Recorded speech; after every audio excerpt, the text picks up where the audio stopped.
PodJack95. This is podcast number 10, I think this is going to be. So 10 is a very good number to have you on, Lewis. Someone I haven't saw for a long time. Let's let people know what you do, what you're about. Okay, Lewis J.C. Hope. I'm an actor and writer specialising in the comedy field. Is that Lewis J.C. Hope? Lewis J.C. Hope. It's just Lewis Hope, obviously everyone who knows me. But I thought you were adding my initials into your name. Yeah, oh, absolutely. Yeah. Lewis Jack Cross Hope. Yeah, we're a mixture of two people. Yeah, people used to say we were brothers with our hair. Anyway. They did, yeah. It was a long time ago. So yeah, what is it? What's your skills? What do you do? What have you been doing? Comedy is definitely my skills. People are looking at me and think, oh, who's this guy talking? Who's rambling on? First and foremost, I will say the video quality is better than I thought it was going to be. I thought he was going to see the blackheads in my nose, but it literally looks like an ISIS hostage video. I'm going give us the money. We will give you Lewis back. They're asking me to get you back. I ain't going to do a lot. Mate, they'd say, it gives 50 grand, we give you Lewis back. No, it ain't worth it 10 days from Scunthorpe. I haven't got that. I don't think I could. Just sat me off. I've got a money box over there I could give them. Mate, the box is worth more than how much you change you've got in there. Spend a fiver on the box, 50p in change in it. What have you been doing then since, obviously it's been, I don't know, how old am I? 24 I am. I'm 24. How old are you? I've just turned 28. So probably about 10 years ago was probably the last time I saw you. Yeah, probably. When you used to live over the road. Yeah.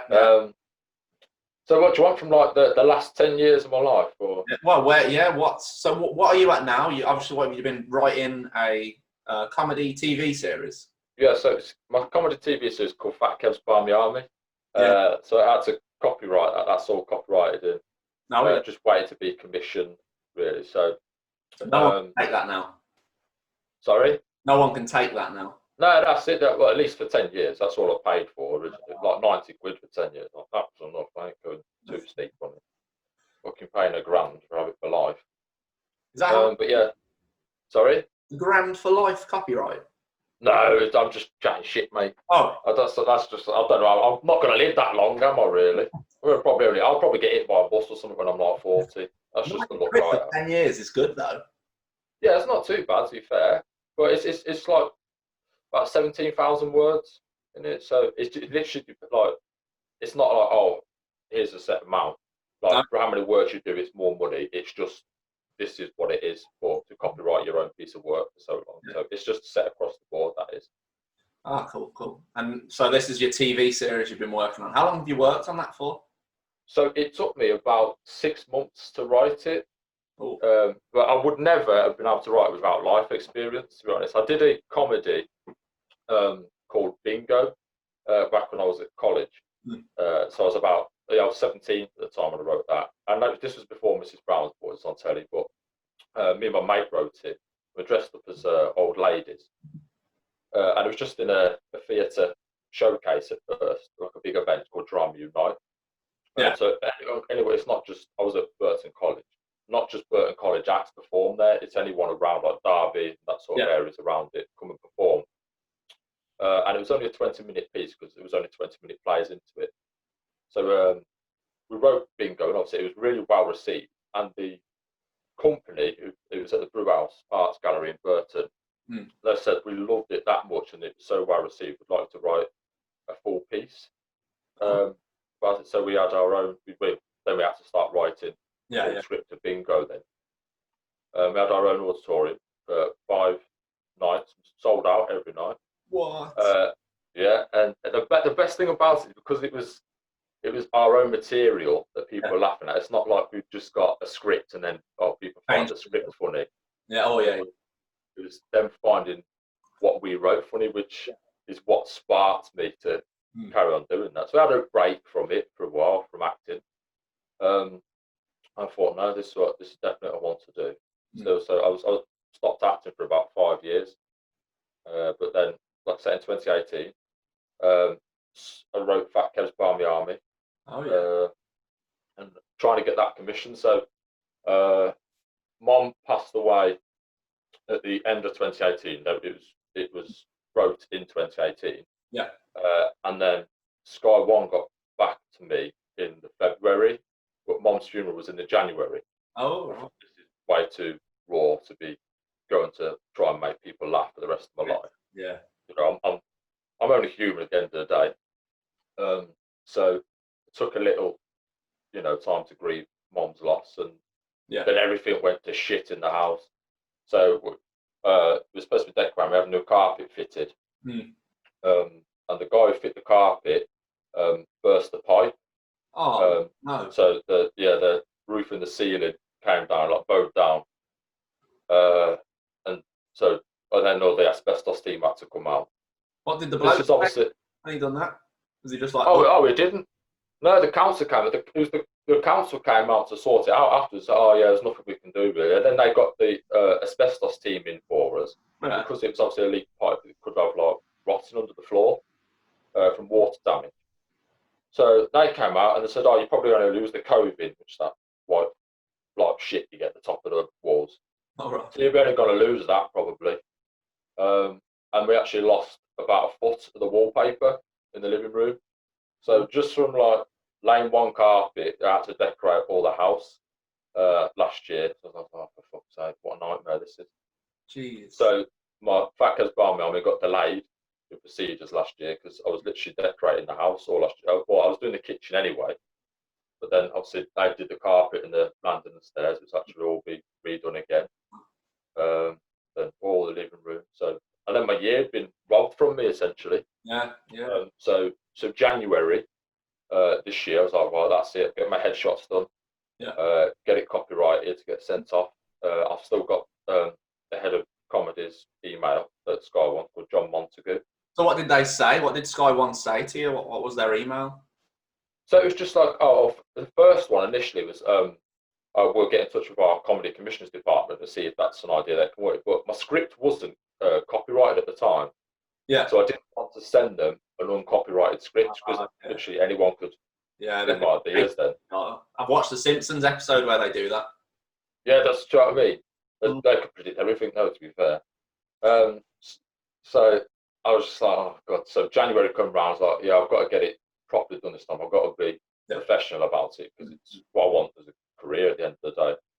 So got it copyrighted, got my headshots done in January, sent it to Sky One initially because I still had their email, like I said. And they could literally take 18 months to get back to you, those copies. It's not just like, they get thousands all the time.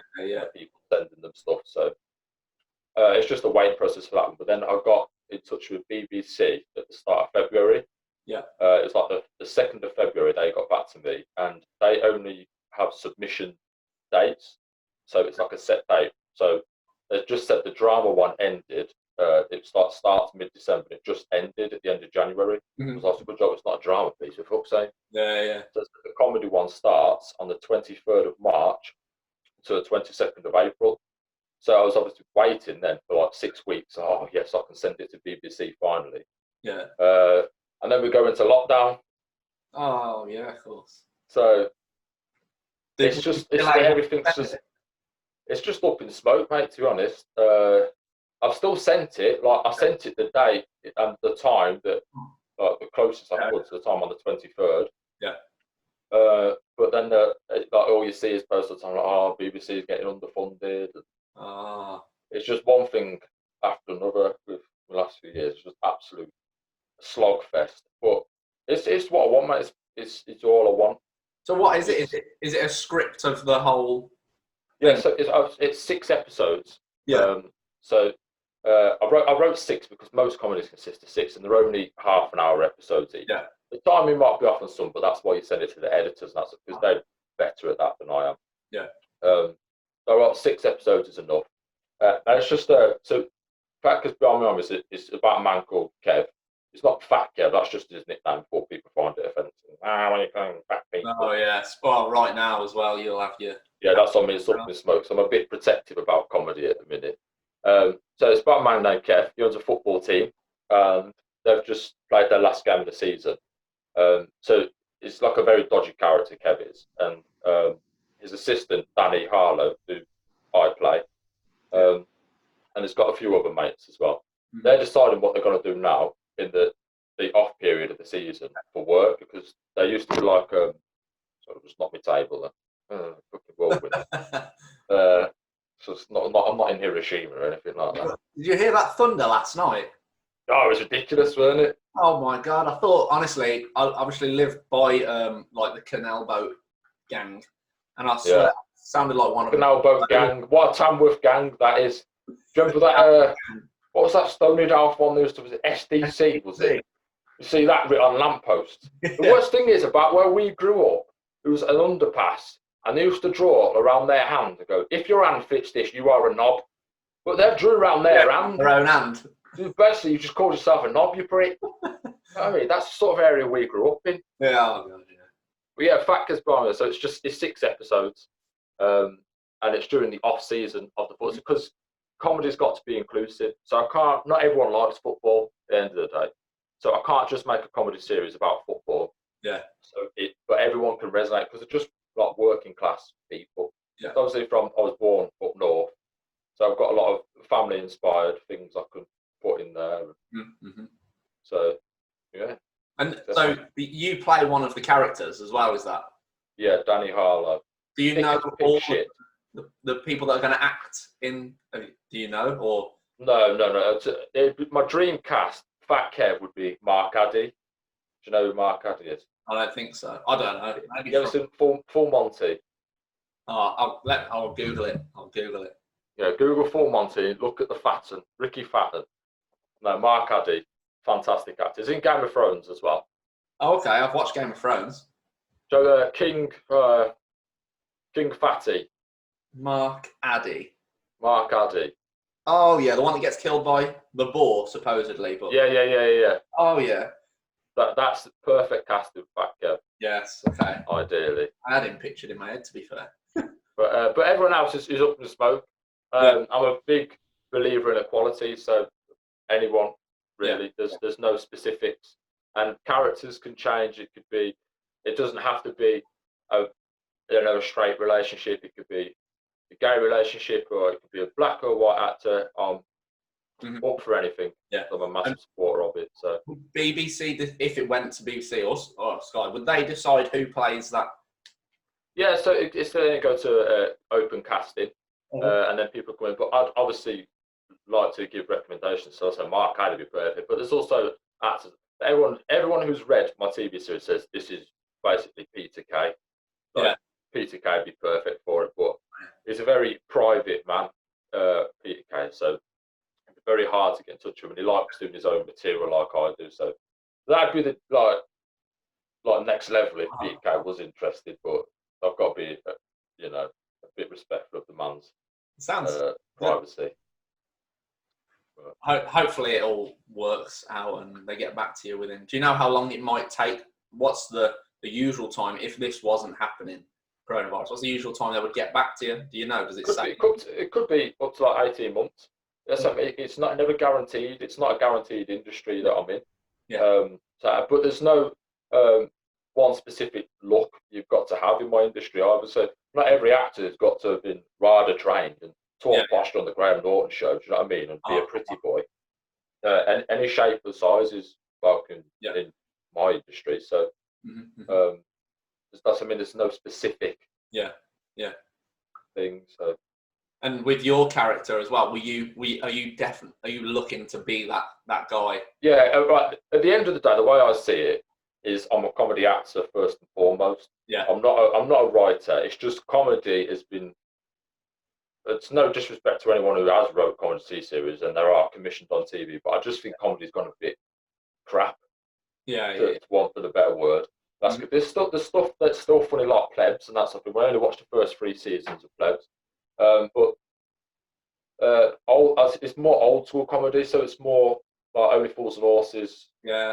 It's like mixed with Phoenix Nights. It's that sort of. Is it like a silly comedy, silly funny sort of thing? Yeah, to an extent, it's still quite serious. I mean, there's got to be light and shade with comedy. It can't just be belly a laugh all the way through it. So there's still the last episode is set at a funeral. Yeah. So it's about a funeral of one of the main characters. I won't say who it is, just in case. Yeah. People are like, what a bastard.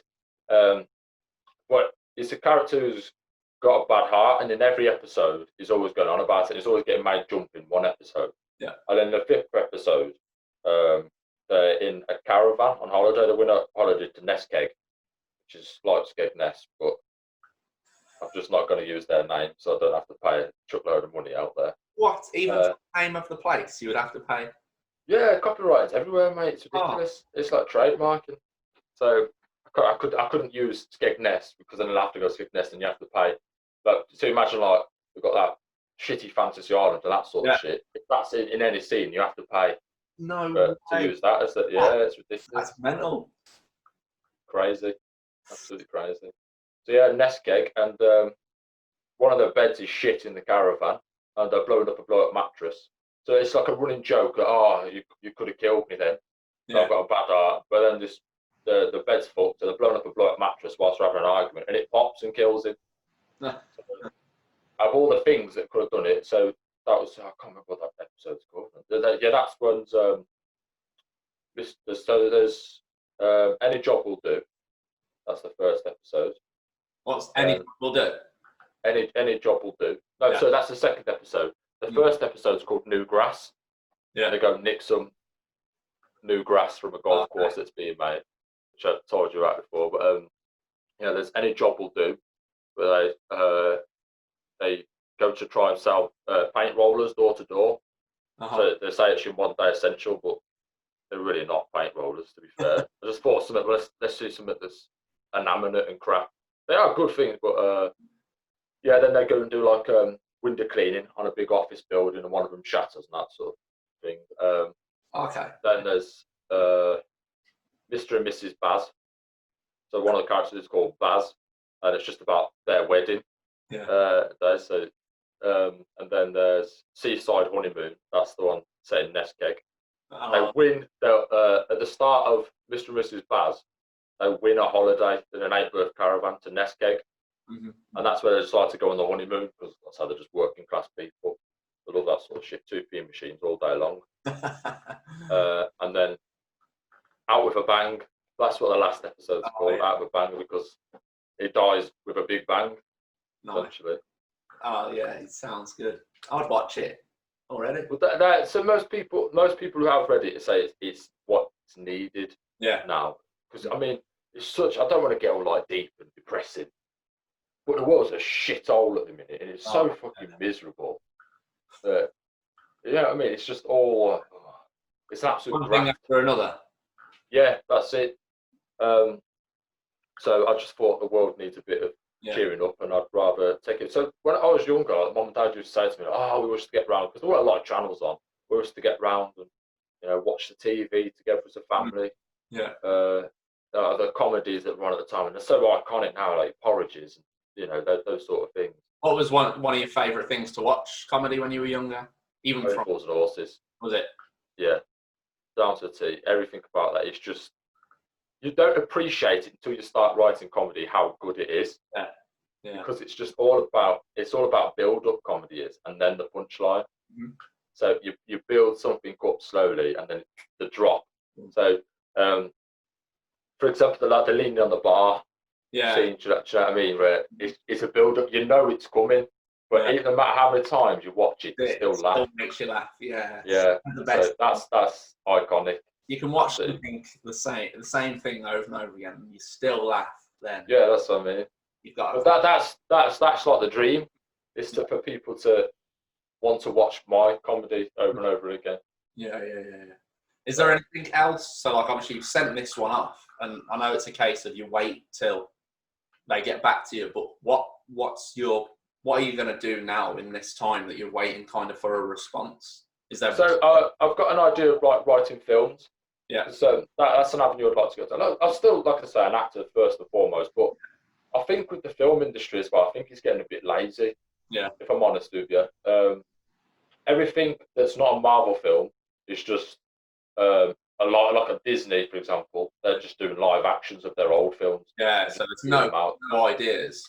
No, that's it. But you do get a few hidden gems that come out, like Green Book. That's I think where The main guy got an Oscar for that. So there's still films that come out, but they're not appreciated enough. Yeah. And people are not going to agree with what I say this, but it's because of superhero films why they're not appreciated. I'm not going on Martin Scorsese's views on it, but they've come out so often, and they are such iconic films, the big blockbusters. Everyone goes to them, but they're not going to watch films that are genuinely like a masterpiece. Yeah. I mean, all these Marvel films are done on green screen, and they take 6 weeks, 2 months to film them, just put them out there. But that's why everyone's into them. It's not necessarily a bad thing. Yeah. But I think the whole cinema experience is dying anyway, to be honest. It's all about streaming now. New films that come out, I mean, the best films that do come out now are going onto your streaming services, Amazon's, Netflix. Yeah. Aren't they doing that? Haven't they done that recently with films that should have been in the cinema now, that you can actually pay at home to watch anyway? Yeah, so I know one of them was Mowgli, that's on Netflix. I know it's the Jungle the one by Andy Serkis. Yeah, that was originally going to cinema, but then Netflix bought it outright, so it just went straight to their streaming service. That's just like as an example off the top of my head. I do like that film. It's good. I've not seen that. It's on my list. Yeah, it's good. It's dark. I'm not sure Andy Serkis is going to watch this and be offended if I say I've not watched it yet. Is he really? Yeah. Who's that guy who looks like Shirley from EastEnders? What's he giving me grief for? That's your catchphrase sort of thing, isn't it? I would say it's an alter ego. It's not something I'm like, I'm Shirley from EastEnders. It's just because I've got the same hair as her and I've got a pointy nose like her and all. Does anybody ever think it's you're her from behind? Does anybody ever come behind and smack your bum? No, not really, mate, because they probably see me like me hairy arse. It's like some hair sticking out the top of my jeans. Yeah. That's the comedy writer look, isn't it? What, looking like this? Well, yeah, with your bit of crack hanging out as well. Oh yeah, I just feel like I need like a turtleneck on now. Yeah. Something up here. You've got to go for right. You glasses on the end of my nose. Marvel. Yeah. Do you like superhero films? I'm not like I don't dislike them, but I just have different opinions on them to other people. So everyone thought the last Avengers film was the best Marvel film has ever been, but sorry, Jack, but I think stuff like Thor Ragnarok was a better film. Yeah, the best Marvel film I've seen in the last 10 years is Spider-Man Into the Spider-Verse. I watched that yesterday, first time. I absolutely love it. I think it's fantastic. Oh, it was class. Do you know what I mean? So that we just have different opinions on stuff, but I don't knock anyone who likes Marvel films. Yeah. Not my lane, really. No. Oh, I love them so much. I bet you were one of them, weren't you? Queuing up 6 o'clock in the morning. Yeah. New Avengers is out. Do you know what I done? I went to the midnight screening for Endgame at Burton. Obviously got back like 4:30, 5ish in the morning, and then went to sleep for a couple of hours. And then my brother messaged me saying, "Do you want to go watch the new Endgame with my dad and my cousin?" I was like, "Yeah." I went again, like a few hours later. Yeah. Because that bloke who used to call Cabbage. Yes. I remember it. Cabbage. Yeah. He's been on the podcast. Has he? Yeah. I've not seen that one. It's good, he is. In fact, you know what? We've just started a clothing brand together, just working now. So he's quite very design, techie, very clever guy on the computer. So I'm drawing things and getting it out. What's it called? Your clothing line? Have you got a brand name? It's called Glow, GLO clothing. Okay. So we've got like it's basically the way I come up with it. Talk about writing. I've wrote 2 stories now. I'm on my 3rd story to send off to be published. So basically, the publishers are waiting for me to finish. Oh, brilliant! Become a storybook writer. So. Oh, that's fantastic, mate. Yeah. So I was writing the story, obviously hand, and I wrote the word glow, and I joined up the G, the L, and the O. And as I went to do the W, I stopped and I made this weird-looking creature with the O, an octopus, and I was like, "That is amazing." I'm a genius. I've got so many ideas in my little book over there that I wouldn't believe. Little doodles. Yeah, little doodles. That's it. And I've done that probably at the start of the year, and then I've also created. Me and my dad and my brother have created a board game, which we're waiting to try and build and copyright as well ourselves. Yeah. And then Harry said, "Oh, I can do that on the computer." So I was like, and then I thought, "Oh, I'll just ask him to design the logo on the computer instead of me drawing it." And then he come up with something the other day, done it all through the Photoshop thing, put it onto a t-shirt, put a little peace sign on the back, and I was like, "That is amazing. We got something here." So now we got an Instagram page, and it's Glow Clothing, but it's. Have you ever heard the saying? I think it's après ski. No. So like, it sounds like a shout on Skyrim. That does. Après ski. I think it's a French.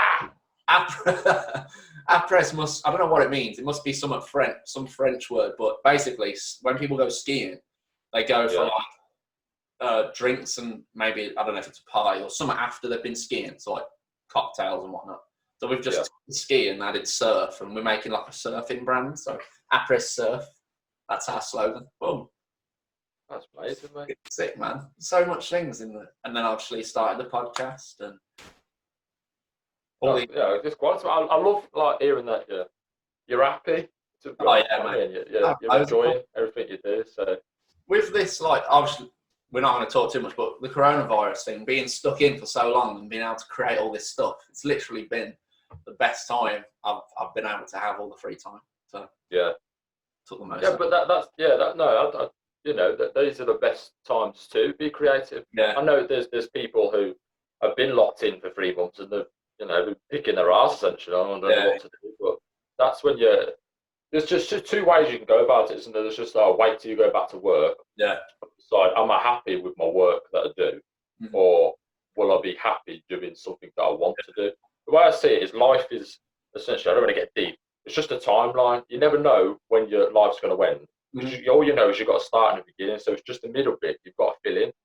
So there's the amount of people that I spoke to when I was at my old job who'd been there, they were miserable as fuck, and they all wanted me to leave to better myself because they never did without being harsh. Yeah. So I never wanted, because you've only got one life to live at the end of the day, I never wanted to be one of those people who were like, I wish I. Yeah. Because I've met a lot of them, and I go, oh, I wish I did that when I was younger. Oh, I wish I did that when I was younger. Yeah. So if not now, then when? Yeah. I say you're never too old to do something. No, so my brother works at the university in Stoke, and people start courses in their 50s because they've just decided, this is what I want to do. I've had enough of being miserable in my life. I want to, and it's not my horizon. So it's not all about money. You gotta do something that makes you happy, ain't you? Really? Oh yeah, I mean, money's a contributing factor with what I want to do. If I can get paid to make people laugh, I'm buzzing my tits off. Yeah. Do you know what I mean? If you can just get paid just for being you, sound, mate, bring it on. Yeah. Crack on. Where do I sign up? Well, hopefully that's what's happening. Hopefully. It's hard work though, to be fair. I know I might like light a bit and joke about stuff, but I've had to slog for it. Yeah. Especially like the years I've been through as well, with the house and shit and losing mom, and I just dabbled in a few stupid things. Yeah. Has that been over like the last 5 something years? So 5 years, yeah. So basically, it all started because you know what I was like, Jack, mate. I was never really popular at school.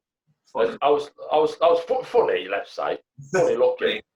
But yeah, I just couldn't be asked. Everyone had their little groups. Yeah. Right. So there was this group of fit girls, and everyone used to call them the Barbie dolls. But most of them looked like action men. Rough as fuck. Horrible to every other girl at school. Some of these girls are horrible to. They're fucking much better looking. I know it's not about looks, they're just nasty bastards. I thought, fuck them lot. And then everyone who played football, which what I was, massively into, they were just fucking a bit vanilla, just boring fucking people. And you had to check. The problem is I found with schools, you had to change your personality to fit in. Yeah. And I never ever changed my personality. So I didn't want to I liked every genre of music, but I didn't dress up like fucking put black liner on the eyes. Or just some rock music, or wear a tracksuit to listen to some Eminem. Fuck that shit. So the last 2 years I was at school with my attendance was absolutely shit, by the way. I'd just go into music rooms. I taught myself to play piano. I mean, you can't really see it too much now, but I've got my keyboard behind. Oh yeah, nice. Play keyboard. Someone's going to go mad about it. It's a piano, electric piano. It's longer. What's your favourite tune to play? So I write a lot of original music, to be fair, but All of Me by John Legend's probably the one. Nailed most of all. But you'd think, right, if I was born like 50 years ago, I'd probably have a missus now. Because like, oh, look at that guy, 6'4" with long hair, with blue eyes, he plays piano. Yeah. Oh, what's not to like? Now I don't give a shit. Girls don't like me because I don't beat them up. Girls only want to get with guys now and slap them about. I still love him now. I still love him. Fuck off out of it, man. Oh, the bollocks. Fucking shit. So that's why I'm putting it down. So that's why I can't get a goal, because I treat them nice. Yeah, you're too good. Too many skills. So, yeah, okay. We'll put it down to that. Yeah. I'll put that on my Tinder. Yeah, too many skills. Too many skills. Ask me about them. Ask me about all my skills. You'll have them I'll tell you right. So there's 2 girls I've been matched with on Tinder whilst we're on this subject, yeah. And my brother says, just make them laugh. Nah, just put whatever you want. So I just put a gif of a baby eating a lemon. And I said, sorry, I was looking for the opening line. And both of them just removed me straight away. Oh, I didn't like that. What do you want me to do? I said, hey, baby, how are you? I can't flirt, man. What other sort can flirt? Hey, up, love, how are you? Fucking load of shit. That's funny. You should have sent him a picture of Fat Kev. What, Mark Addy? Yeah. I say, hey, this is a picture of Mark Addy. Want to date me? Say, this is what I'm like. That'll work. That'll work. They'll be like, what? And then what you fucking about, you dickhead? That bloke looks like Shirley. Fuck off. Yeah, that's it. Oh, that's funny. Oh dear. Nice. But with the football though, at least you had a good kick about. You know what we always remember about you and your football was them yellow boots. Oh mate, I've always been a colourful boot man. The yellow total 90s, weren't they? Total 90s, yeah. As soon as I saw them, there was announced on Soccer AM back in the day. Tim Lovejoy was on it. Like, hey, look at these. I was like, yes, I've got to have them. Yeah. But I'd wear them as fashion. That was the problem with me. You'd have non-school uniform day at school. Yeah. I mean, some of it was shit like, oh, it's harvest day, bring in a tin of soup. All right, sound. Oh, I've got to bring in soup, mom, so I can wear my jeans. I mean, load of shit. But I'd wear AstroTurf trainers, like those total 90s, with my jeans. Yeah. Like, all right, fucking idiot now. That's literally what, like, you see all the foreign people doing now, isn't it? Like, hey, up. I know where he's from. Got the merch. He's got the total 90s on. Yeah. To be fair, I probably would have done that as well. Lived in my trainers. Yeah, you used to wear like England tops a lot. I remember you had about fucking 50 of them. Yeah. England tops. Yeah. Still For a tall guy, I was fast though. You got to back me up there, lad. You was fast. Yeah, go fast trainers. Yeah, that's what it was. That's the Zero boots, the Magic. It was like the Space Jam. Yeah. Like secret stuff. It was Lewis's secret boots. When you was at school and you was doing, what did you do drama at school, was it? Yeah, so I did drama at school. It was just solely drama. But I couldn't do, so I had a WGCSE award, was performing arts as well. Yeah. But I couldn't do that at the same time as art. And obviously I was teaching myself to play piano. Yeah. But that was on, like, music was the same time as performing arts. Yeah. So I had a scuffle with my mate in art and I punched him. And we weren't ever allowed to work in classes ever again. So it's like, we're separating you two. It's just always kicking off between you. Oh. So then I was available then to go into performing arts as well. Yeah. So if I never punched my mate at school, I probably wouldn't be an actor now. Wow. So it's just crazy, isn't it? If you're listening, kids, punch your mates. If you're listening, yeah. Just go to town on your mates. Yeah. You'll get where you want to be. I've never hit anyone since, though. I ain't got a fight left in me. No. Maybe if you hit someone else, though, you might... If you hit someone before this thing gets to the BBC, they might reply the next day. Maybe if I go and hit someone at the BBC. Yeah. They might sign me a free-season deal.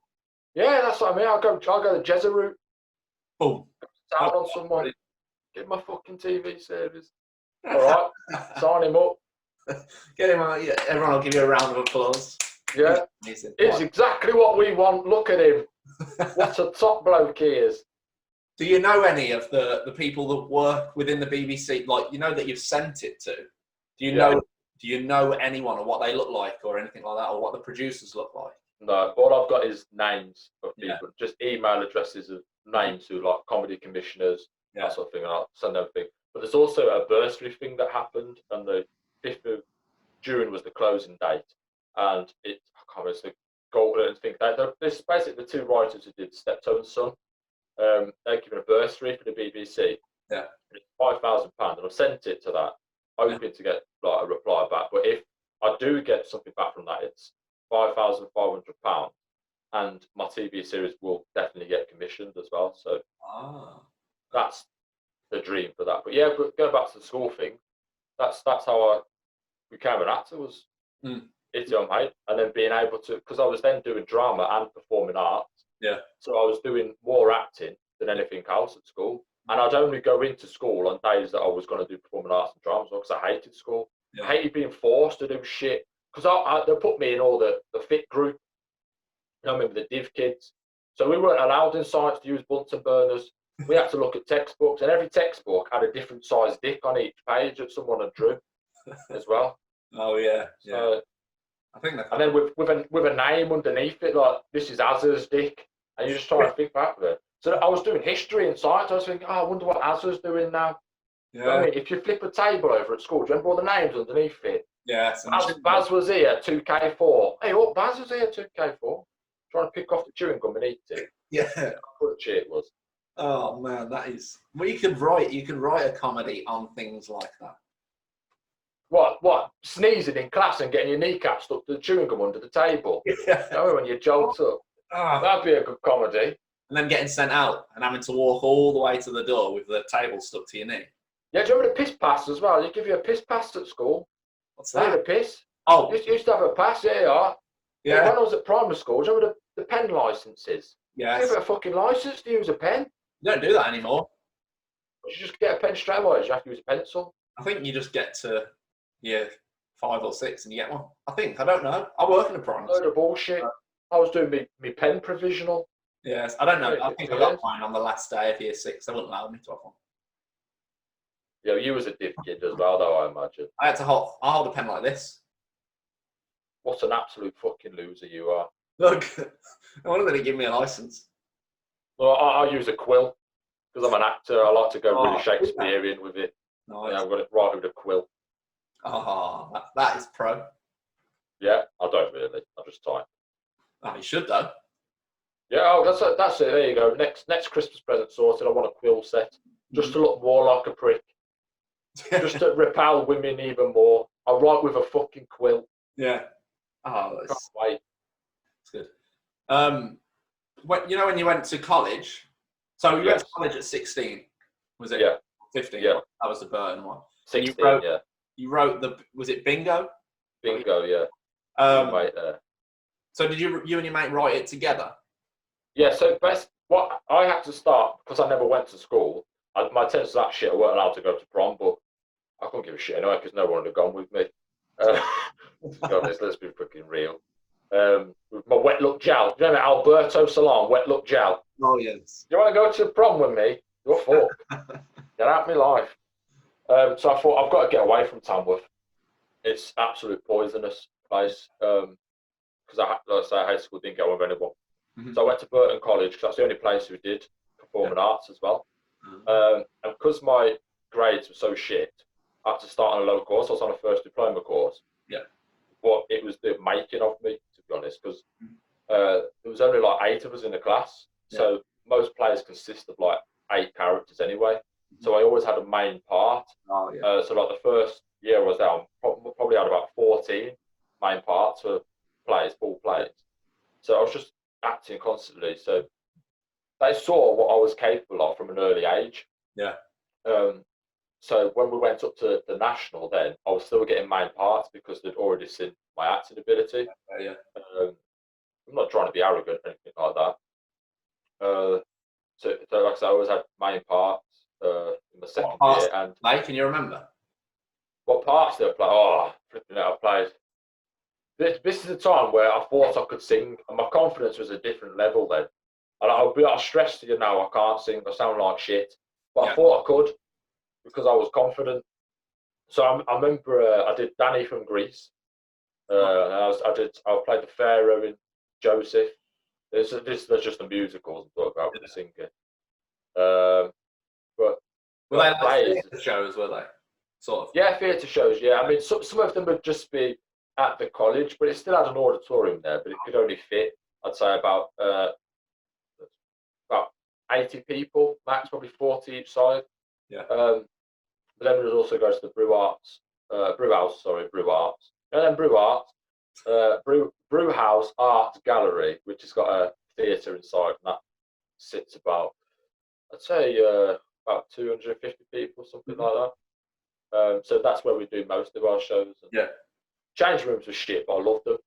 So they were so shit. But the one thing I always found with change rooms, and people, if they do listen to this, who've been on performing arts courses, it was always the people who had fuck all to do in a play. They were just an extra who would sit in front of the mirrors all the time. I know the mirrors with the lights round. Okay. You sat there all day, and So they ain't got fuck all to do. They'd just be doing the makeup all day. Like, I'm not sure that looks all right. You're only on fucking stage 10 seconds. Fuck off out of it. I had fucking spots as well, man. When I was at college, I had fucking actors like, I got to fucking put plaster on these. Put them up. Did someone have to dress you all up? Did you have someone do that for you? No, there was never really too many quick changes, to be fair, because the way they do the schedule, they try and make it so we weren't on 2 times in a row. But I remember I played Tweedle D quickly. Someone dropped out in Alice in Wonderland, and they gave me the script in the morning, so I learnt it on the coach on the way to college. Oh. So I played Tweedle D, and I had big red rosy cheeks painted on. But then afterwards, I was playing the piano. I was playing "Apologise" for 2 girls singing. So I was on the piano with these big red rosy cheeks. Got sore. Lunatic. Nice. But yeah, absolutely love it. It's the change rooms. I don't want them ever to change, but like I say, the amount of girls it was always girls. Boys don't sit in the mirror for ages. They do nowadays. Yeah. But they'd just be there for hours. Just fucking shift off a little bit, please. Yeah, I've got fucking white eyebrows. I look like I've been in a fire. I know, same. You can only see them, when I lift them up.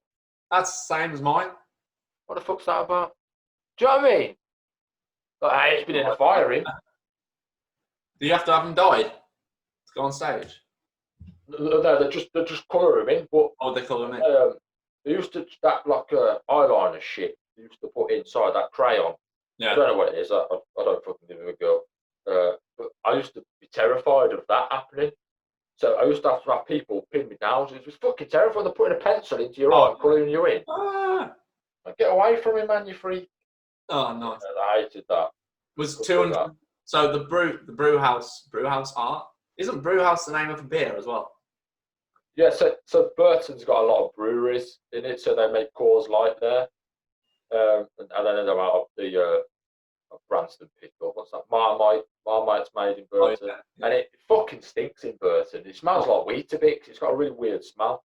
I love it. Not so much now, but back in the day, it used to proper reek. Yeah. So I assume it's got something to do with the brew house arts gallery. Maybe it was a conversion of an old brewery or something. I'm not too sure. What's it like performing in front of 250 people, or however? What's the most you've done? Is it 250ish or more? Yes, that's probably the biggest auditorium because I've not done theatre work for a long time. It might be more than 250 people. I'm not too sure. But yeah, I always get nervous just before a play. So a little build up, you're doing the tech rehearsals and the dress rehearsals. Yeah. You do a tech rehearsal, then a dress rehearsal. Yeah. Sometimes you have a matinee, which is an afternoon performance, and then you get on stage for the evening performance. I'd only ever get nervous 2 minutes before I went on, and I wouldn't let anyone talk to me because I'm focusing. Focus, yeah. So it's just going around in my head because I've got a lot of dialogue to go through and stuff. And then when it's over and I've delivered my first line, everything's going to well, I'm just in my element. And there's no better feeling in the world than when you do your bow at the end of the play and you get a standing ovation. It's amazing. Everyone's loved it. Yeah, it's fantastic. Do you ever get like, obviously, because it was quite a funny script, I imagine, when people laugh, you get a little bit carried away. And have you ever made another joke that's completely not off script? Yeah. Yeah, all the time. All the time. We was doing a tech rehearsal for bingo, and we forgot, because we had a door made by the cast member's dad, and it would also, and the sound editors always put like a doorbell ringing, and I'd always forget when it was my turn to go to the door. Yeah. So I only go to the door twice, and he goes about 6 times. And there's a letterbox, and all I'd see is people's crotches standing there. I say, "Oh, it's your fucking turn, Dr. Doris." My character's called Deirdre. But yeah, we'd always try and make each other corpse. So corpses laughing on stage. Yeah. So we'd just go off script to see if, I'm going to make you laugh here, you bastard. Yeah. So my character was addicted to sugar. That's how we played it on. So, would you like a cup of tea, Mrs. Cummings? Oh, I'd have 7, please. Let me grab some of those. And then one day, just give me like so I've just brought you in the bag instead. So I'm just putting them in. And it was about the 3rd night, and I just tipped the bag of sugar into the teacup. And it just like, I made a mountain of sugar, and it just pissed all out over the sides, and everyone caught.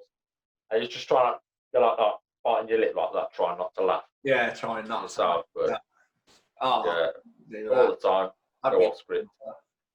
But all comedians, you'll notice, if like Peter Kay would say about times on Phoenix Nights, everyone's always ad-libbing. They're always adding stuff into the script, just not there. Just try and make that extra laugh come through. So.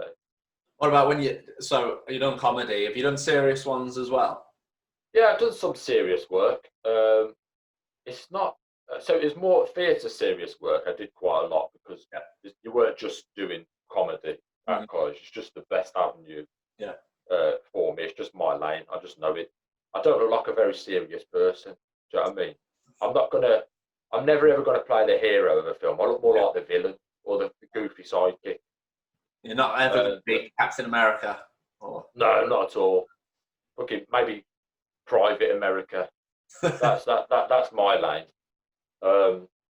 So yeah, I've done a lot of serious stuff at college. But then when I left, I was filming a lot of serious stuff as well. That's what I dabbled in. So it's more like student films and stuff, because there's casting websites you can go on, and they're always looking for actors. Okay. So I do some serious stuff there just to build up my portfolio, basically, just because you can't go in the industry without any experience. Is that like someone's gonna? Is that like on stage as well, or in like an actual like a team? Imagine like you're in the background of an advert. Oh, so we talked when I went to filming instead of theatre. Yeah. So what happened is my mate who was getting me a lot of the work at the time. So just apply for actors, but there was never on stage or anything like that. No, you'd go to sets, or the cheapest way you can do it is just real life locations. As long as you're not getting street names or anything like that in there, you can't really get done for it. Yeah. So yeah, most of my filming is done in real life locations. I've never done anything filmed on stage. Have you ever thought about doing that always? Filming on stage. I'd love to go back to stage at some point. Yeah. Because it's more, I'd say, it's a better form of acting, only for the sense that if you fuck up on film, they just go cut and you just go again from the top. Yeah. But you can't make a boo-boo on stage. So it's a bit more like, shit, this has got to go to plan. Yeah, I get you. Because a lot of the time, your line is a setup for someone else's line. So if you miss your line, they're just staring at you like, you fucked me here. Come on. Go on then, Luke, carry on. Oh, shit. Yeah. Well, I remember one time I never learned my script, but I had a newspaper, and the lecturers didn't know, but I put the script inside the newspaper. So as I was just reading this, because that's all my characters did for all the players, I was just reading the script. Looking down, just reading it. Like, got distinction for that as well. Like, piece of piss. Just what I do. Nice. What stuff have you done through like real life and not on stage? So it's acting in the industry itself. Yeah. So that's what I do. It's a lot of student projects. Because that was, like I said, that's just building up. Because I want a show reel at the end of the day. So a show reel is just imagine like a trailer almost showcasing you. So it's just like little bits you've done. What you've been in. Yeah, and then you just mash it all together, edit it, and then you can put your contact details at the end. Oh, this is my email, this is my number, this is my work number, this is my agent's number, that sort of shit. But I've done quite. The biggest thing I've probably done was a music video for a drum and bass band, which is big, called Drum Sound of Bassline Smith. But the worst thing about it, I hate drum and bass music. Oh no! And the producer was on set, and yet we had to listen to the same song for 24 hours. It was a 24-hour shoot, and I've lost my fucking head. Absolutely. So I've not listened to the song too much. I've seen the video. A few times. It's got like 2 million views, something like that on YouTube now. So that's obviously it's weird feeling thinking 2 million people have seen my face without realising. Yeah. You know what I mean? The fly in there. Fly trying to get me. Oh no. What's going to happen? Oh, I can hear it. Bashing off the window and all sorts. Oh god. What else stuff? Have you applied for anything like like people sometimes they end up getting a backstage thing in Emmerdale. Oh, you mean like extras stuff like that? So it's actually a thing you can sign up for where you can get extra roles and that sort of thing. But it's not what I want. So when I left college, I assessed my area, what avenue I was going to go down, and my lecturers were telling me to go to drama school because they believed in me that much. Oh, you've got to go to drama school. It'll be the making of you. But you have to have elocution lessons and that sort of shit. And I'm quite proud of my heritage. I'm quite proud of where I'm from. And I just want a normal accent, so to speak. But when you go to RADA, if you've noticed, you've watched like the Grand Launch show, everyone talks like this when they go on it. I didn't just want to be another one of them who came out of it with a short back and sides there. Oh yes, I've done this piece. It's a fantastic piece of theatre I've done. Fuck that shit. Can't be arsed with that. Being yourself. Yeah, that's what I want. So my avenue, after I assessed it for a long time, because I was like, do I go to drama school or an Where could you go for that? Like London? To drama, yeah. I mean, so there's like RADAs, there's Centrals, and there's Lippers in like London. So that's more musical theatre, that side. But there's drama schools open in Birmingham now, which I know a few people have been to. But they're just not for me, because I just feel like sometimes you lose your identity. Yeah. To be honest, so and not everyone's avenue is different. I mean, there's people who've just been walking on the streets. There's been an open casting for like an Argos advert or something, and they've gone in, and they've just, you've got the role, just stand in the back, and then they thought, this is what I want to do for the rest of my life, and now they're on TV. Yeah. So my avenue was more, what would I want to be a part of? What do I want to be in? So it was a comedy TV series, Backyard by my Army. That's what I want to do. Yeah. That's what I want to be part of. So if the material wasn't out there for me to do, I'm going to write it myself. Yeah. So that's my mindset going forward. So if the comedy's not out there or any drama or anything like that, I'll write it myself. Yeah. And do you think that about obviously saying at the start, not being very good comedies out at the moment? There's nothing for you to actually go for anyway.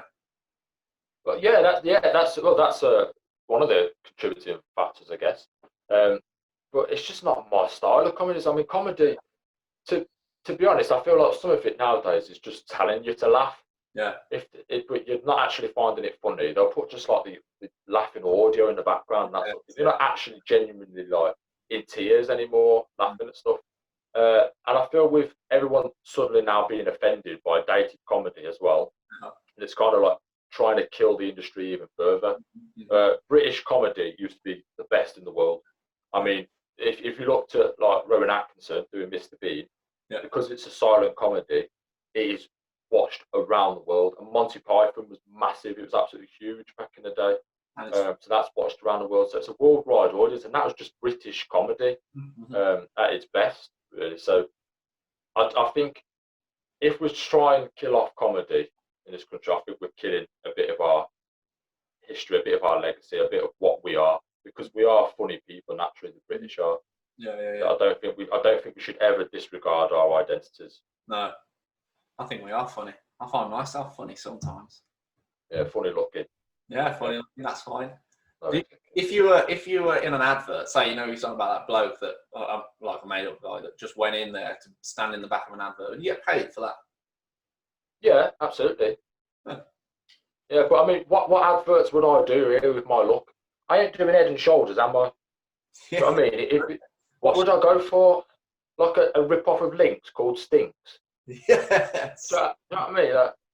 What could I advertise? I haven't got a look. I'm like a pirate. Because that's the only thing I fucking look like. What? Oh, I could buy these new masts for my ship. So my adverts really are going to be a tricky one for me to go in. Yeah. Oh. Unless I like walked a dog or something to advertise pedigree jump. Yeah. It's going to be Dress up, isn't that? You know, when you did you like the dressing up part of like when you were at college? Yeah, absolutely. So you'll see a lot of people who do TV shows or theatre work, and they they have more confidence that character. So, what's her name? Who plays Nessa in? Oh yes. I don't know. I Yeah. don't know. I had a quiz the other day, and that was one of the answers. What's in that? Ruth Jones, is it? Ruth Jones, thank you very much. Yeah, so Ruth Jones, she said not too long ago that she sees Nessa as a different identity. Yeah. She's so much more confident as Nessa, and she'll talk to anyone. She'll talk down to people. I mean, she'll just be rude to them because it's that character. Not her. So, yeah, so that's how I feel. Like, so, Danny Harlow, I'm going to play in my TV series, is thick as shit. So it's nothing based on me, really, because I got really good grades at school. What? Yeah, exactly. Yeah. Oh, that's fine. Do you have any catch like punch say like phrases during like sometimes they might say the same blokes as the same thing over? Oh, you said the bad heart thing. Yeah, so that's like a rolling joke. Yeah. Do you have any as your character? Not particularly. No. So it's just like stupidly thick. Yeah. So if I give you an example, Kev says that he needs to bring some bags tomorrow because he's going to put it's in the second episode. He's going to put the paint rollers inside it, but it's the end of the first episode. So I need to bring some bags tomorrow because I've got a job on for us. And my character brings tea bags because he didn't specify. So just chucked about 5 tea bags down. So is that kind of thick? It's got bags. So sorry, Kev, I thought you meant bags. I did bring fucking bags. So what area are they from when they talk? So I've made it up. So it's a cross between Sheffield and Barnsley. So I've called it Barnesfield. Oh, okay. So it's in the made-up town of Barnsley. Barnsley and Sheffield. Yeah, it's genius, isn't it? How could you come up with something like that? And I looked on Google Maps as well. Is there a Barnesfield? And the only thing it was linking me to was Barnfield, like in the States. That sort of shit. So I got away with that one. So yeah, set it in Barnesfield. Go to Nest Keg. Just playing on words, really. I can't believe that you have to, like, that they've got copyright on their own, on a place that exists. Yeah, and you can film in like locations, but it's not so much. So, for example, if I film in Skegness, it's not so much Skegness itself; it's the background stuff because Fantasy Island, that's a theme park, so you'd have to get what's I'm going to film. Yeah, you know that in the background, that sort of thing. So I won't do. So that's hard for you to not film certain things like that. I'll tell you the hardest thing, mate, with my TV series, to be honest, was in a time where everyone gets offended to write a comedy that's not going to offend anyone. Yeah. And that's why it took so long to write, because I could have probably put this out a lot sooner, but to still try and be funny, because comedy is taking the piss out of things. That's why I'm always taking the piss out myself. That was definitely the biggest challenge. 100%. I think there's always going to be somebody, though, isn't there? No matter what you do. I've said this to you. The problem is, I'm past the point of caring. Yeah. So if people like be offended, so Stephen Fry, you need to look at what he thinks on the word offended because it summarises it perfectly. Basically, I'm so fucking what if you're offended. It doesn't matter. I'm not ever going to be liked by anyone. There's probably people who look at it and think, oh, he sounds like a right prick. But at the end of the day, it's just who I am. Yeah. And no one's going to be liked by everyone, but I don't care. At the end of the day, the only people, the opinions who matter to me are the people I'm trying to get my TV series commissioned with and the people who are going to find it funny. They're not the people who don't find it funny and they're just going to try and stop me in my tracks. They're nothing to me. They're just oxygen feeds as far as I'm concerned.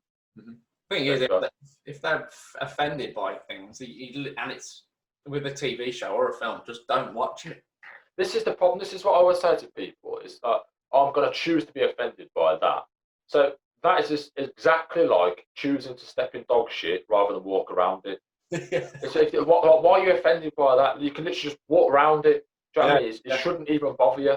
But they're choosing to be victimised, and it's just a bunch of pricks. Yeah, if it was thrown up around the world, like in the town, on billboards everywhere of your thing, then yeah, obviously, but you don't have to watch. That's what I'm saying. I would never ever force anyone to watch anything I do. Yeah. It is annoying. They've taken they've taken a few things off things, haven't they, recently for. Yeah, so I understand it with racism, and I mean, highlight it at the minute, Black Lives Matter, which I'm a massive supporter of. I understand it, but it's the only reason I take it off is to literally put a disclaimer on it. Yeah. Say there's opinions, and this was set in a different time when opinions were, different to what they are now. This is not what we believe in now. This is just it's history at the end of the day. That's how we've come to where we are now. You can't eradicate history. You just learn from it. Yeah. And it's just the same with comedy. I'd never do blackface or anything like that, or touch on homophobia. So it's not an avenue I'd find comedic value in. Yeah. To be honest. If they're taking it off for to make a statement, obviously, then that's good. Like you can always take. Yeah, but you can't eradicate it just because it's going to offend people. So, for example, this is what I said to someone the other day, and I've got a lot of gay friends on Facebook, gay, lesbian, all part of the LGBT community, and none of them found what I said offensive, because it's just got fat at the front of it. So my favourite episode of the IT Crowd is called The Workouting, and they go to watch a musical called Gay, and he pretends to be disabled. I feel bad for laughing about that, because it's not actually taking the piss out of people who are disabled, or it's just the way it's written is so far-fetched that it's not believable that it's funny. Yeah. Understand what I'm saying? Mm-hmm. And with stuff like, if you went to an older era, with like Blazing Saddles, do you know what I mean? That's like it's a cowboy one if you've never seen it. It's set in like the 70s or something. It's about a black sheriff, and they used the N-word a lot, but I won't say it. It's about him being the sheriff, and they're obviously like racist towards him.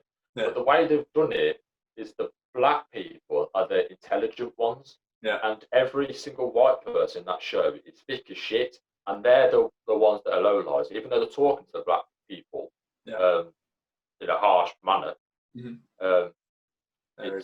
They're actually, the white people are in a bad light. Yeah. You know what I'm saying? Yeah. So that's clever. So I mean, it's just how you interpret things. Yeah. But there's people who find it like, oh, I can't believe it's saying that.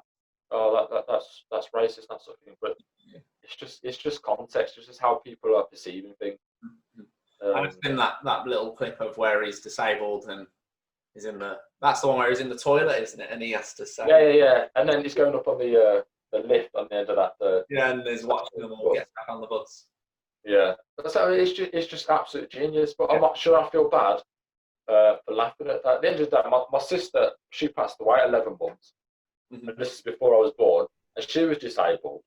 So, and I don't take offence to it, because I find it funny. So, I've actually got ties to people who are disabled in my life. Do you know what I'm saying? Mm-hmm. She didn't live very long. She was born without the main part of the brain on top. She only had like the stem at the back, and they only give her like 3 weeks to live. She lived to 11 months. So, that's very personal to me, but I don't find it offensive. The thing is, we've got Fat Kev's Brownie Army, right? And the reason I put a disclaimer about the name Fat Kev, because it's a nickname at the end of the day. Everyone knows a Big Dave or Fat John or that. So it's just a nickname, but it's not necessarily overweight people that are going to find it offensive. Yeah. It's some skinny, Mardy bastard from somewhere that's got offended on behalf of other people. Yeah. And that's what those are the people we shouldn't be giving any light to, and I don't think anyone should be giving any light to them. Yeah, to be honest. Yeah, I agree with that. We'll look forward to seeing it though. Hope that it gets its name out. Whether it be if BBC took it or Sky took it, do you get to pick, or does it just go on both? I'd be blessed if I was in the situation where both of them really wanted it. Let's be real. We both want it. It's the best thing ever. Fucking hell. If we went down that avenue, I wouldn't be like a mafia boss. Let's just see who's giving out the most dough. Yeah. I'd just say what's going to be best for me. Yeah. What would be the best? Mm-hmm. You know, what would give me the better deal? Who would say if this is well received, we'll give you another 2 seasons? Do you know what I mean? I'd go down that Ricky Gervais route because he's a comedy writer as well, and he only ever writes 3 seasons and stuff. Yeah. Everything he does 3 seasons, normally like 6 episodes, that sort of thing. So that's the way I'd do my comedy. I'd want people to miss it. Yeah. Do you know what I mean? Mm-hmm. So, is Sky an English company as well? Is it? yeah, Sky One is it? Yeah. Yeah. Okay. So you wouldn't even have to pick between. They're both English. So. Yeah, I just only Netflix. I don't know if they've got a UK-based company. Netflix UK, but so it's not guaranteed to be with Sky One or BBC. Those are just the 2 now, because I know BBC take a lot of public scripts on board, and they was doing public documentaries and that sort of thing. People who grew up in rough areas or anything. Right, yeah, for BBC though, a lot of good random things that come out, one-offs on BBC, are usually very good. Yeah, so they're very supportive of what I'm trying to achieve. So that's the only reason I've only sent it to BBC and Sky One, because they said the year before, okay, we'll try and get in touch with our comedy Christian department, see how we get on. Yeah. But they actually give me the head of comedy's email this time round, so I sent it to him directly and his assistant as well. Well, I wouldn't say his assistant, the person who's just underneath him in ranks. What's for the future of yourself then? What are you looking to take it? Just write more, act more, and write less, or? Yeah. No, it's definitely more act more, but it's just about. I think this country needs to start supporting the arts a lot more than it is, because it's such a beautiful thing to get involved with, and I'm such a fan of everything, music. Yeah. I watch dance shows. Acting is definitely my lane. I can't dance for shit. I'm too big. I look like a tree. Imagine this dancing. That's another reason why I can't pull. Trying to dance in a club looking like me. Yeah. Not bad. Do robot. Yeah, that's a show. Peter Crouch, isn't it? And look at him. That's my best robot impression. It's still a bit. Look, it's not even stiff. It looks like karate chopping. Yeah. I was going to have my big headphones on. Thought it looked like I was on Sky Sports. And there's been a goal at Old Trafford. Who's it gone to, Ian Dowie? Oh no. Have you got? Huh? These are headphones, aren't they? That you've got on, are they? Or is it? Yeah, these are just headphones. Yeah. Oh, I didn't know if it was yard. Yeah, these are headphones. Oh, I usually wear mine, but I can't be bothered. These are mine. This is what I wear. That's a box. Wireless. Okay, look how posh you are with me still my wire headphones on. La. Connect them in, but I thought I couldn't be bothered, so I'll just listen. And I've actually, and like I said, I've got a different setup as well. So you're the first one to be on the podcast with the new background. Yeah, I'm buzzing. I feel so blessed. I would. It's my. Yeah. See, I dressed up once with this hat. This is the Mad Hatter hat. From this Johnny Depp, Alice in Wonderland. Yeah. Tim Burton, sorry, yeah. My mum made it. And I've also top lass? Over there, I've got Thor's Stormbreaker. So was it really hurting you deep when I was laying in slightly to Marvel films? It's okay. I do love superhero movies. There isn't many, like you say, there is not many good movies that come out recently. One thing I have watched recently, which is funny, is it called Gentleman or The Gentleman? You heard of that with Charlie Hunnam and Hugh Grant? Yeah. I saw that. I saw it was on Graham Norton show. That's real good, and that's funny. That's silly funny. So I think you might like that. That's what I mean with comedy. There's just loads of different avenues, really. There's stand-up, and then there's black comedy, and there's silly comedy. I like silly. Comedy. I don't like cringe though. What would you call cringy comedy? Like American cringe. So have you watched Brooklyn Nine-Nine though? No, I don't like it.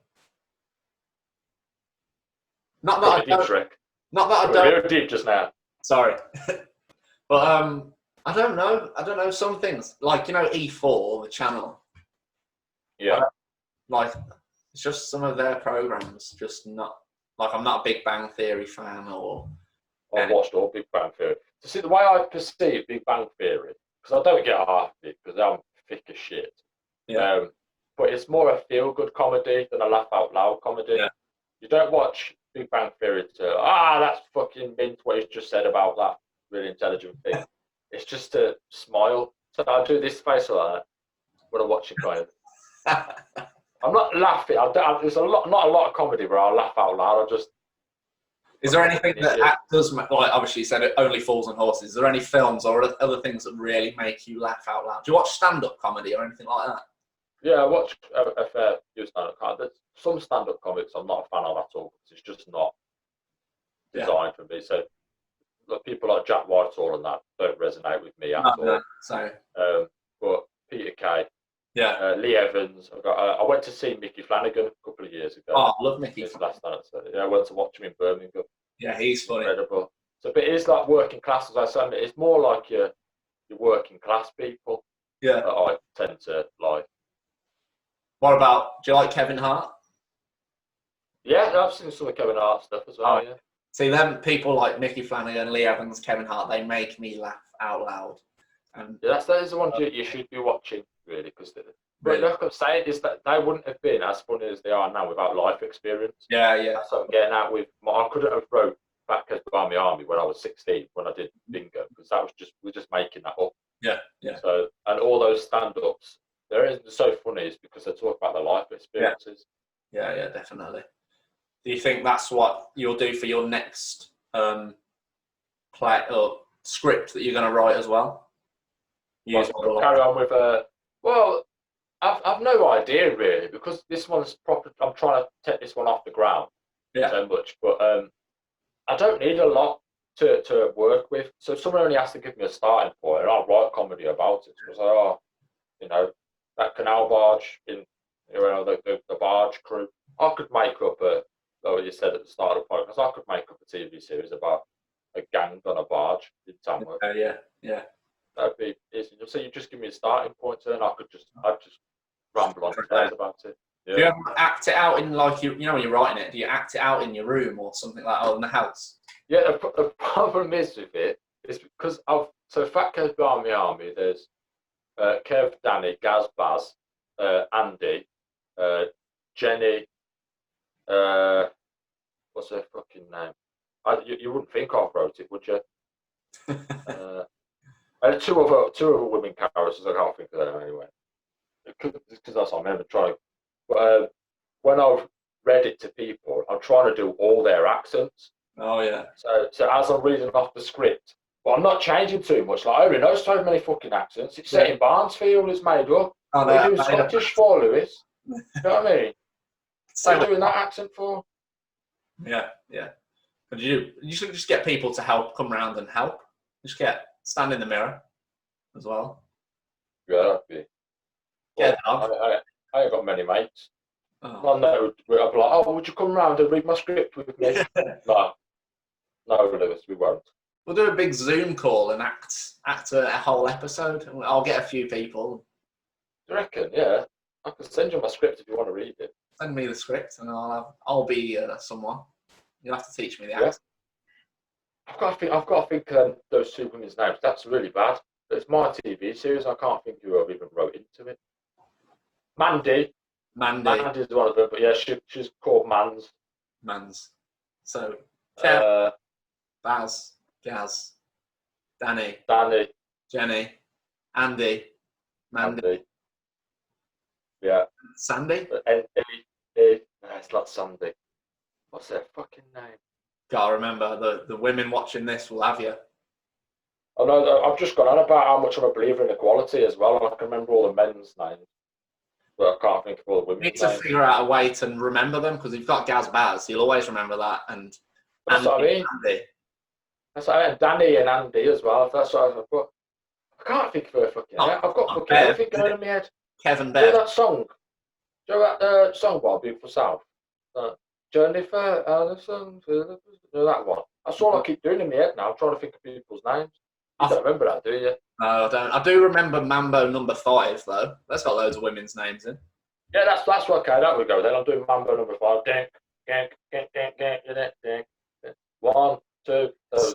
Sandra. Kev, Danny, Andy, Baz. There's Gaz and Jenny and Mandy and Mandy and. Shaz.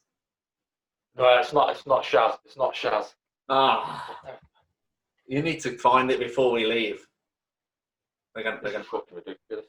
It doesn't matter because I can literally just sit here now and you can think, and I'll just cut out the silent thinking. You'd have to put in like 10 seconds. Yeah, like rummaging around. A bit later. What's the fucking name? Go on, think. I've got it on the laptop. Can I minimise this? Yeah, you can minimise it. It just that goes by my army. Loading.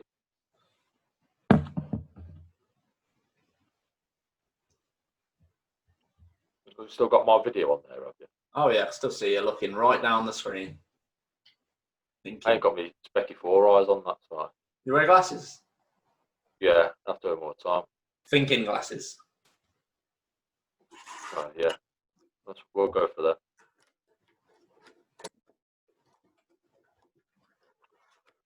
Load you dickhead!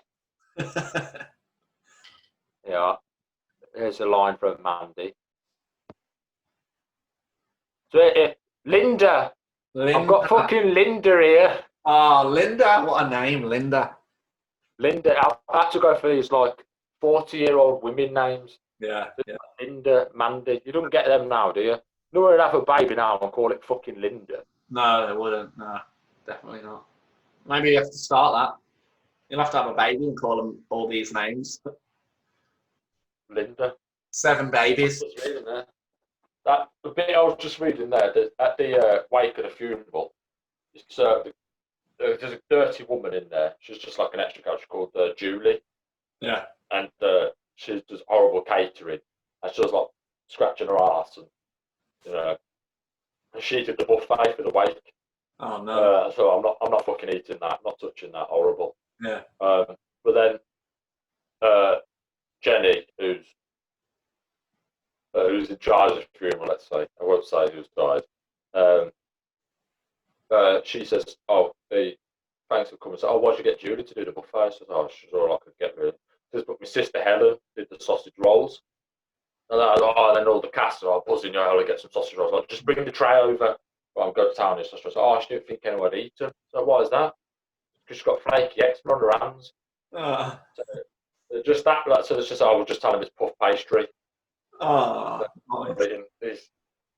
So yeah, that's what goes on in my head. I think, what would be funny to write about?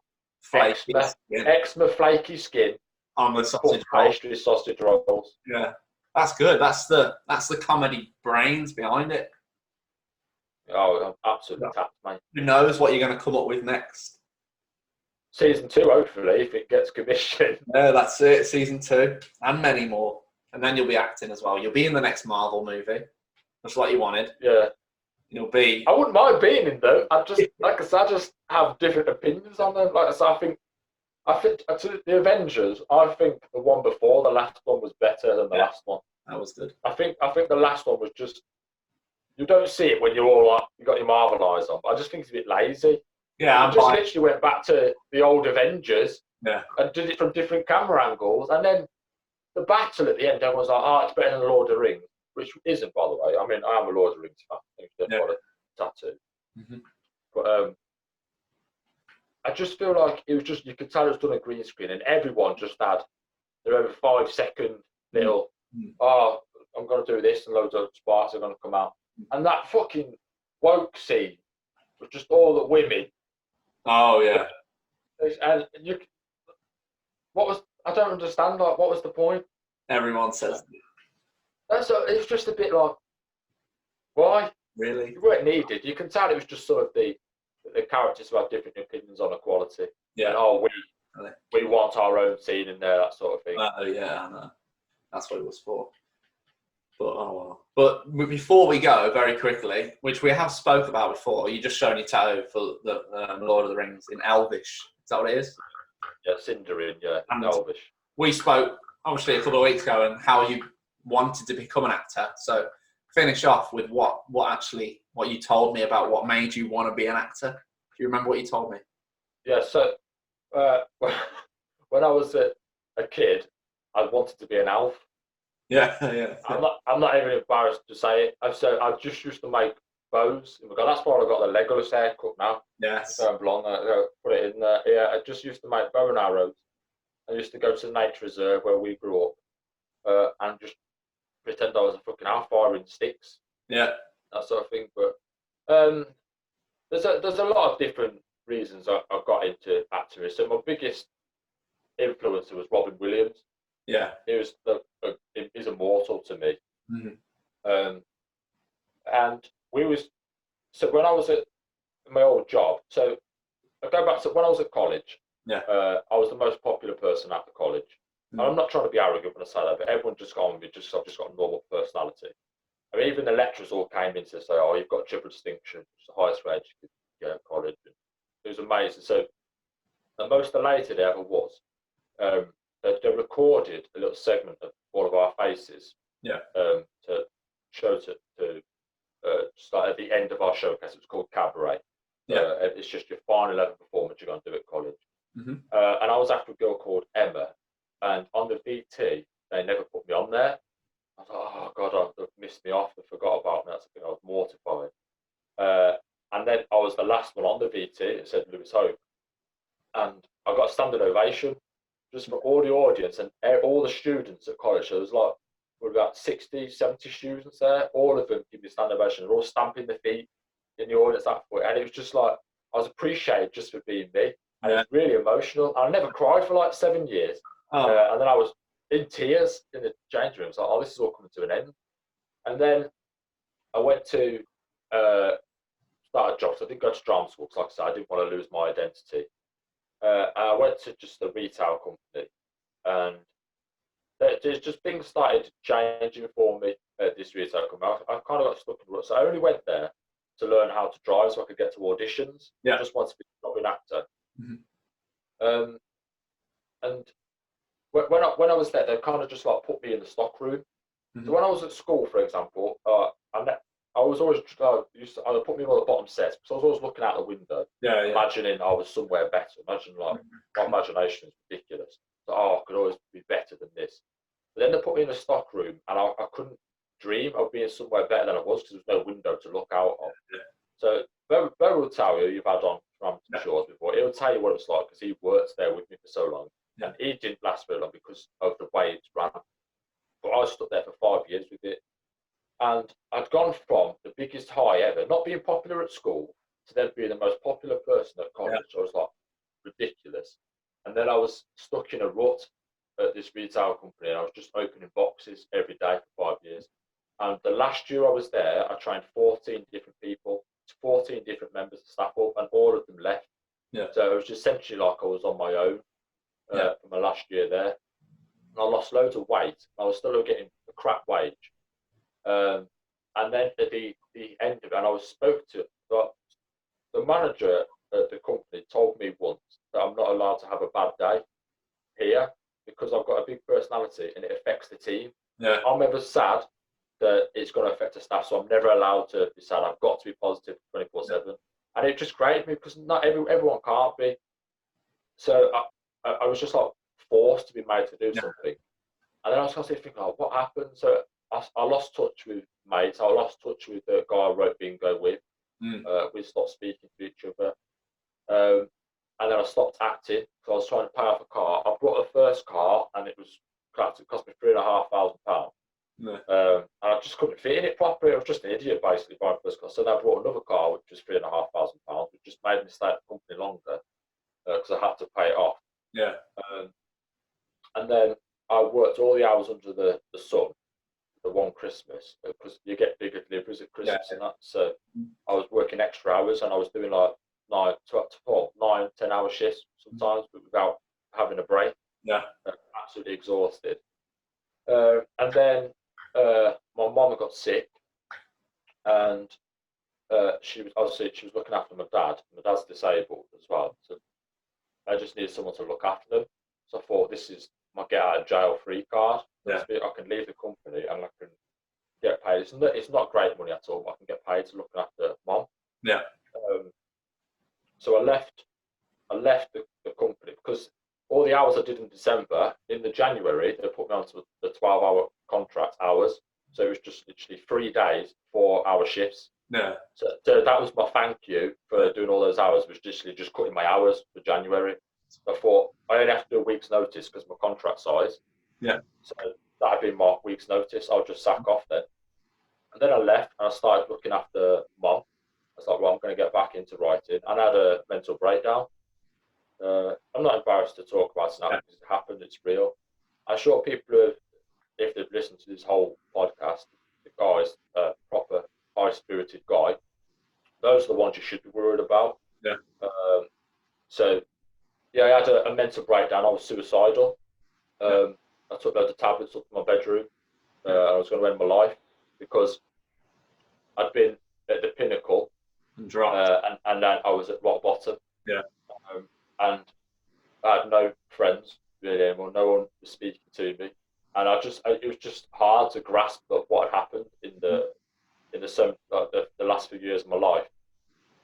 So yeah, I was really, really badly depressed, and there's a lot of people who go on about mental health now. The difference, I think, is there's a difference between being sad and being depressed. Yeah. Sad, like animals get sad, or loads of animals get sad. It's just a basic human emotion. Mm-hmm. If you're sad, you're not necessarily depressed. Yeah. So depression is kind of like at the top of a waterfall. You know, there's going to be happiness, but you've got to climb the waterfall with the pressure of the water coming onto your head to get to your happiness. So I decided I've got to turn my life around here, and I started writing Fat Kev's Barmy Army. Yeah. It wasn't called Fat Kev's Barmy Army at the time. It was just, I'm going to write this TV series to get back. I want my identity back. I want to be the funny Lewis again. You know what I mean? So I decided to turn my life around, and my old laptop got corrupt, and I lost everything I went through. So I was like, oh, this is just not good. Again. This is just absolutely typical. So I went on a night out and I did cocaine.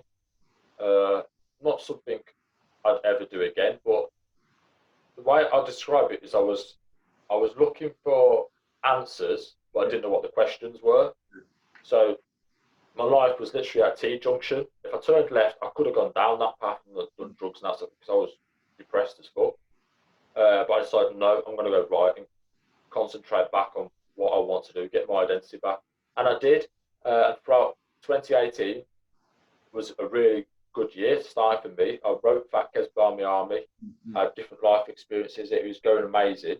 And then in the December, Mom suddenly got sick. All it was is she just couldn't urinate the night before. She just says, oh, your dad's going to take me to the doctors in the morning just because I've not, been to the toilet for 36 hours. I was like, right, okay. And then Dad come back and says, your mom's been rushed to hospital because of blood pressure and she's had a heart attack. So we need to leave now. So it's absolutely, you can't fathom what it's like when someone tells you that your loved one's had a heart attack. And she like I said, Mum was waiting on a double hip operation. She wasn't very well anyway, but it was never like heart-related problems she had. So she went into the hospital, and they put us in a little room and says, you're not allowed to see her just yet. And says, oh, just to let you know, she's just had another heart attack. We're not going to beat around the bush.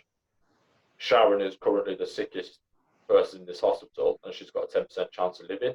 Oh, no. And it just wrecks your world, mate. I remember Dad broke down on me. I'm talking like snot all on my shoulders. Honestly, it was horrendous to go through. I couldn't fathom it. It was ridiculous. And they said we've got to take her to theatre because she's got internal bleeding. And they said you've only got a few seconds because we're literally just prepping her and she's got to go.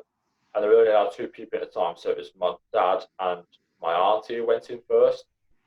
And then I went in and I had 5 seconds with Mom, and all she said was "I love you" like 5 times. But she had a mask on, so it was like muted. It was just "I love you, I love you, I love you." I said it back to her. She survived. She went to a theatre, and it was a vein that was leaking, not an artery, because if it was an artery, it would have been really bad. It was a vein that was leaking, and they patched that up. And then we came home and said, "Oh, the next 40 hours are going to be critical." Like, right, okay. But the bleeding stopped. We get a phone call at 2 o'clock in the morning saying we need to come in, but they're not allowed to tell you on the phone why. Oh, right. So we went in and says, as we went to the hospital, it was Good Hope. She was being wheeled down the corridor to us. Yeah. And my dad said, "That's my wife." And says, "Oh, we've got to take her to theatre because she's got more internal bleeding." Wow. And it was the tube from her bowel to her stomach that was leaking, and it was just leaking blood. So they patched it up, managed to, and they cleaned all her inside out. And they said, if she's got more internal bleeding, we won't take her to theatre because she won't survive 3 trips to theatre. Wow. So they said, again, the next 40 hours are going to be critical. And we got through them, and it was Christmas time. We literally like 2 days before we said, "Oh, this is the first time we're going to buy a real Christmas tree." Yeah. But you have to get them just like 2 weeks before Christmas, if not they die on Christmas Day or whatever. So we didn't put any Christmas stuff, and it was a waiting game. She was on the mend, and they tried to bring her around from sedation once, but she had like a yellow film over her eyes, and I remember she looked at me, and I still remember this look, because it's soul crushing, mate, when you see someone you love in intensive care, and they've got wires all over them. She had tube in her mouth, she had one in her neck, she had all in her chest, and you just think, a week ago it was absolutely fine. Yeah. Just getting on with life normally, especially because I was looking after her. It was hard for me because it was out of my hands. Yeah, you're right. What was going on with her? And yeah, so she never come around from the sedation, and then they told us they were moving her to Heartlands in Birmingham. And it's just not my favourite place in the world. Heartlands is not fun. The staff are probably amazing. I'd never fault any NHS staff, but I just don't like the place. And it was a culture shock because Mum had her own intimate little ward at Good Hope. It was all like mod cons and loads of modern equipment. When we went to Heartlands, it was a ward, and it was just all they do is put a blue curtain around it, and there was like 10 beds, and one was in the far corner on this bed. And they moved her there because she had a suspected aneurysm, which they said when we got there, "Oh, it stopped bleeding on its own." It says, "But we can't get her a bed back at Good Hope, so we can't transfer her back because it's easier, as you know, where we live, to get to Good Hope than it is Heartlands." So it says we can't find her a bed there, so she's going to have to stay here for now. And then she never really never looked promising then. And then they said we went there. She said she starts to lose a lot of blood again. We don't know where it's from. But we can't move her to get a scan to know where the blood's from because she won't survive the journey. Yeah. So they took us in the room again. Same thing again. She's got about a 10% chance of living. And we sat down. At this point, it was just it's hard. I said we're going to try one more medication with her just to try and clot her blood, trying to thicken it up so it's not just pissing out of her basically. And we got back to Tamworth. It says, "Oh, there's nothing you can do. You might as well just go." And just hope for the best. We got back to Tamworth, and my dad rang up to see if she'd settled, and I said the medication's not working. You've got to come in. So that's when I knew we was going to lose Mom. And I rang my brother up, and obviously he was in Stoke, and he had to come back to Tamworth. And he said he was finding it hard because he'd not seen what she was like in intensive care, but he did come back, so obviously he wanted to say goodbye to Mom. And it was a bit of a culture shock for him when he saw her with all the wires all over and that sort of thing. And they said we could keep her alive for 48 hours, maybe 3 days. But she's gonna die at the end of it. But it's just if you want to, say goodbyes, that sort of way. Before, Mom's been through way too much. So the nicest thing we could have done was just let her go peacefully. And it took 2 hours for her to die. Her heart rate went to 14 beats per minute. But one of the hardest things that I always remember about it is when she was at Good Home, I was talking to a family in the waiting room. Yeah. And her husband was dying, and a little girl came to say goodbye to her dad because the vicar had just left. Yeah. And she was telling me she was excited to see Santa at Christmas, that sort of thing. And you just think she was about 5 years old. Yeah. And it's soul crushing, man, because as shit as it is, and as much as I'd like Mum back in my life, I've got 26 and a half years with Mum. Yeah. Do you know what I mean? And this little girl who's like 5, she's not going to have the same experience with me because her dad's not going to be there anymore. I mean, she might get a stepfather eventually and that sort of thing, but she might still have an amazing upbringing, but it's still not the same. And that's the sort of thing that resonates with me. Is I don't feel unlucky that I've lost Mum. I feel kind of like blessed that I had such a good mum for so long. A long time. Yeah, but when she was at hospital, you can't help feel resentment. I mean, I went to Costa. When I parked up in the hospital car park, someone had put a nail in both the tyres. Don't know why. So my mum was dying in hospital, and I've got 2 flat tyres. So I put the gel stuff in them, and I was at Quick Fit. They said it's going to be a 4-hour wait. Yeah. But where was I supposed to go? I couldn't take my car away anywhere, so I had to wait for 4 hours, thinking about Mum while they were changing my tyres on my car. Do you know what I mean? And I just went into Costa and I sat down and I was just seeing people with old people, and I felt resentment for it at first. I feel bad about it now. I was like, how come you've lived to this age and my mum's going to die when she's not even 60 yet? I mean, I just felt it. I couldn't do anything about it. But so that was the end of 2018 for me. And it was a hard year. So I feel blessed in a way because I went through my mental health shit before it happened with Mum. Yeah. Because who's to say if I was still going through it when Mum died, what would have happened to me? Yeah. So I have to feel fortunate in that regard. Yeah. So I was like, 2019 was going to be my year. Later on in the stage, and that started it, and then I say that the ceiling came down. I had to decorate the whole house. My year was rough for me again. So then this year, I was like, I'm going for it, got everything done, and now the fucking apocalypse has started.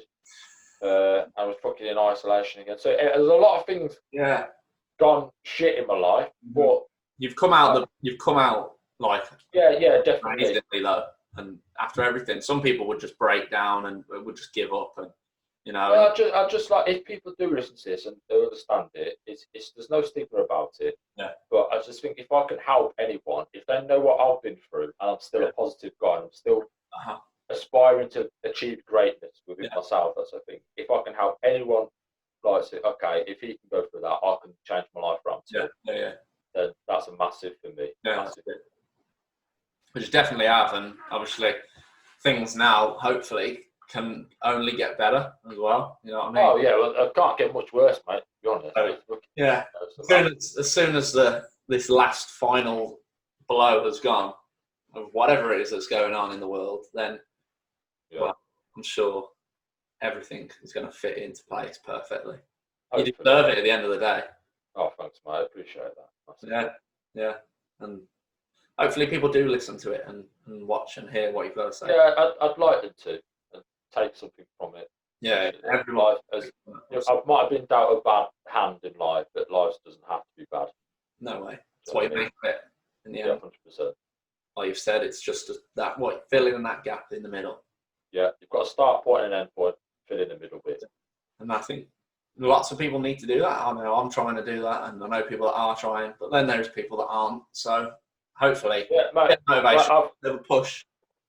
I've got so much respect for people like you, mate, who want to be the best version of themselves they can be. Yeah, man. So you go for it, and if me talk about my life experiences and you interviewing people, podcasting people about their life experience, if it's helping anyone, if it helps one person, mate, it's a good thing. That's what I always say. One person is enough. Yeah, 100%. It's been an absolute pleasure, Lewis, to listen to it. Sorry if I ranted on a little bit. No, I'm a bit sorry. We're here to listen. I wouldn't ask you on otherwise. Appreciate it. We're all rooting for Fat Kev, though. I'm ready for it. Hopefully. Get the word out there. Fat Kev's coming. I'll make sure I pay my TV license just in case it gets released early. Don't get a pirate copy of it or anything like that, will you, for fuck's sake? I'll buy the DVD. Blu-ray? Yeah, absolutely. Yeah, fucking get 4K, why not? Yeah. And you can see the blackheads in my nose. That's it. Thank you very much, Lewis. It's been a pleasure. Likewise, mate. Thank you very much.